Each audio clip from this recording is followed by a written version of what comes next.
कभी कभी दिमाग का दिल से हार जाना जरूरी होता है।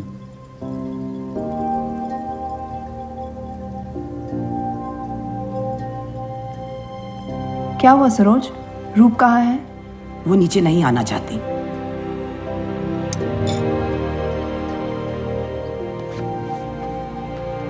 चलता हूँ। कोई बात नहीं, उन्हें उनका नाश्ता कमरे में ही दे दे। जी। देव को हमेशा लगेगा कि मैंने उसके साथ ज्यादती की, लेकिन आपने जो किया है सही है। जिंदगी पर भरोसा रखिए, उसने जो उलझाया है वही खुद सुलझाएगी।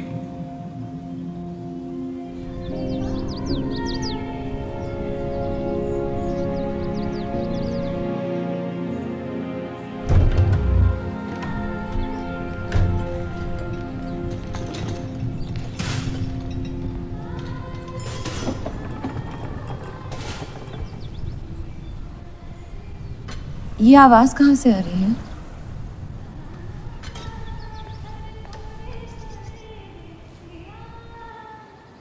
बहार बेगम की हवेली से।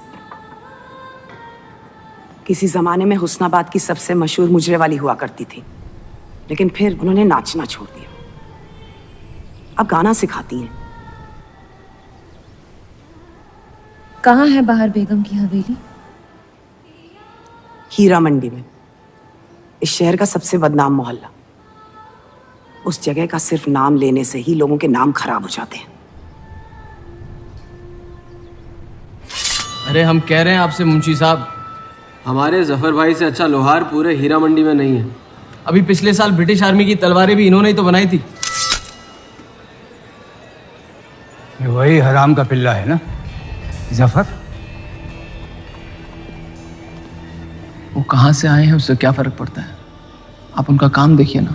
मुझे फर्क पड़ता है अब्दुल साहब। एक तो ये नाजायज और ऊपर से माफ कीजिएगा मुसलमान। मुंशी जी, अगर मेरे पैसे लेकर भाग गया तो मैं तुम्हारा घर। लोगों के काम पे तवज्जो देना सीख, उनके बाप के नाम पे नहीं। लेकिन ये बड़ी बात तेरी कम अकल नहीं समझ पाएगी। छोड़ दे। छोड़ दें जफर, मैं कह रहा हूँ जफर छोड़ दें। छोड़ दे जफर।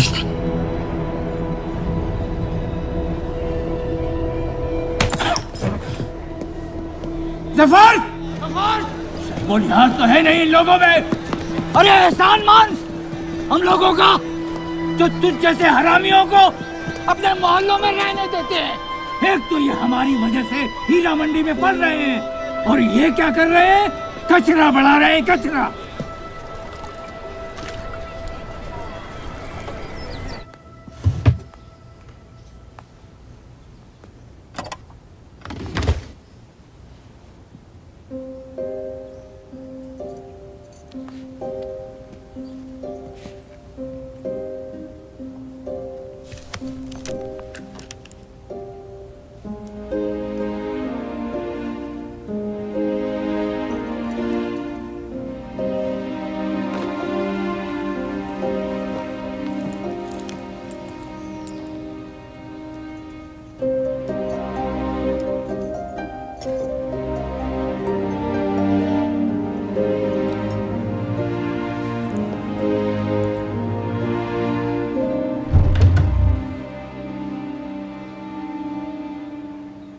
रूप,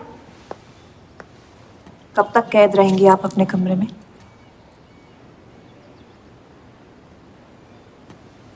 अब आप शादीशुदा हैं, आपकी भी कुछ जिम्मेदारियां हैं इस घर में। किसकी तरफ? आपके पति की तरफ, जो सिर्फ आपसे प्यार करते हैं। हम दोनों ने एक दूसरे को देखा तक नहीं है। मेरी एक ही जिम्मेदारी थी, अपनी बहनों की तरफ। वो मैंने ये शादी करके निभा लिया। देव के अखबार में काम करना शुरू कर दो, उनके साथ थोड़ा वक्त बिताओ, देखना सब कैसे बदलने लगेगा। मैंने घर पर बात करनी है। सबका कितना ख्याल रखती हैं आप। मैं आपकी दुश्मन नहीं हूं रूप, बस अपने बाद आपकी जिंदगी को बेहतर बनाने की कोशिश कर रही हूं। पता है, मेरे माँ बाप को लगता था कि लड़कियों को पढ़ाना लिखाना फजूल है, वरना अगर मैं पढ़ी लिखी होती तो इतने बड़े अखबार में काम करने का मौका कभी नहीं गंवाती। मैं फिर रियाज शुरू करना चाहती हूँ। बिल्कुल, करना भी चाहिए। अगर आप चाहो तो मैं अभी एक अच्छे गुरुजी का इंतजाम करवा सकती हूँ। नहीं, मैं हीरा मंडी जाके बाहर बेगम से सीखना चाहती हूँ।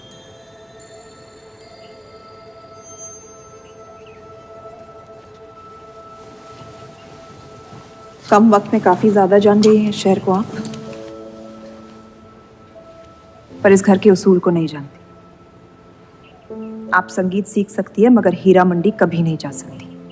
अगर मुझे हीरा मंडी जाने नहीं दिया तो फिर मैं अखबार के लिए भी काम नहीं करूंगी। मत करो, कैद कर लो अपने आप को अपने गुस्से में, लेकिन याद रखना अपनी किस्मत आपने खुद लिखी है, अपनी मर्जी से।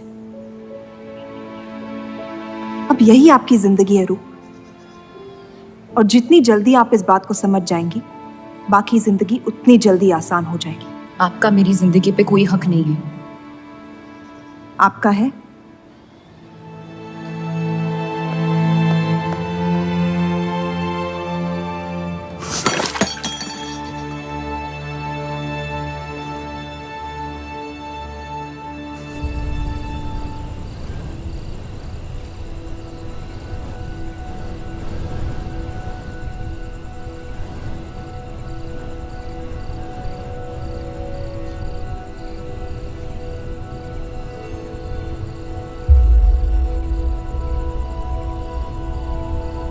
हरगिज नहीं। बाबा, मैं रूप को जानती हूँ। एक बार उसने अपना मन बना लिया फिर वो किसी की नहीं सुनती। वो इस घर की बहू है और उसे भी सबकी तरह इस घर के उसूलों की इज्जत करनी पड़ेगी।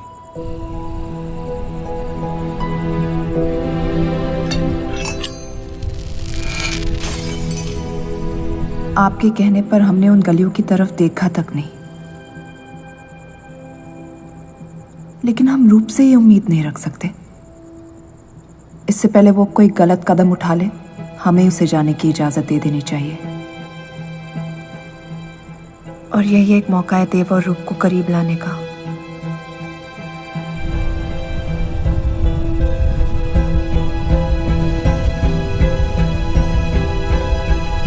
रूप, ये क्या कर रही हैं आप? रूप। हाँ, भाभी जी आपको बुला रही हैं।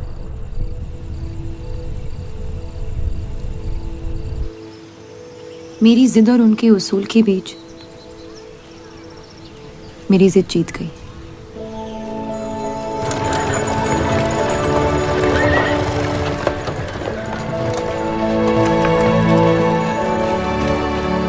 देव चौधरी की ये एक मुल्क एक समाज वाली बातें सुनने में तो बहुत अच्छी लगती, लेकिन गौर फरमाई, एक तरफ ये बंटवारे के खिलाफ है और दूसरी तरफ ये स्टील के कारखाने लाने की कोशिश कर रहे हैं। मतलब दोनों ही तरफ से हम भूखे मर। हमें और एडवर्टाइजमेंट की जरूरत है। अगर यही हाल रहा तो हफ्ते में सिर्फ 3 दिन पेपर छाप पाएंगे। सर, पिछले हफ्ते जिस विस्की कंपनी के इश्तेहार डाले थे वो इस हफ्ते भी इश्तेहार डालने को तैयार है। उसी शराब के इश्तिहार की वजह से पूरा हफ्ता मुस्लिम सेक्टर ने अखबार नहीं खरीदा। बहुत अच्छे पैसे दे रहे हैं विस्की वाले। अहमद की बात सही है, किसी और को ढूंढना पड़ेगा। कॉस्मेटिक्स और साड़ी।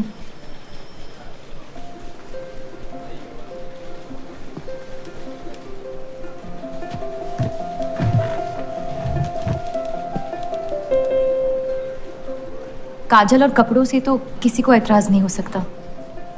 शराब के बदले लक्स साबुन का इश्तिहार डालते हैं पेपर में। इन इश्तिहारों की वजह से औरतें भी पेपर खरीदेंगी। माफी चाहती हूँ, बस ख्याल आ गया तो बोल दिया। मैं देव चौधरी से मिलना चाहती हूँ।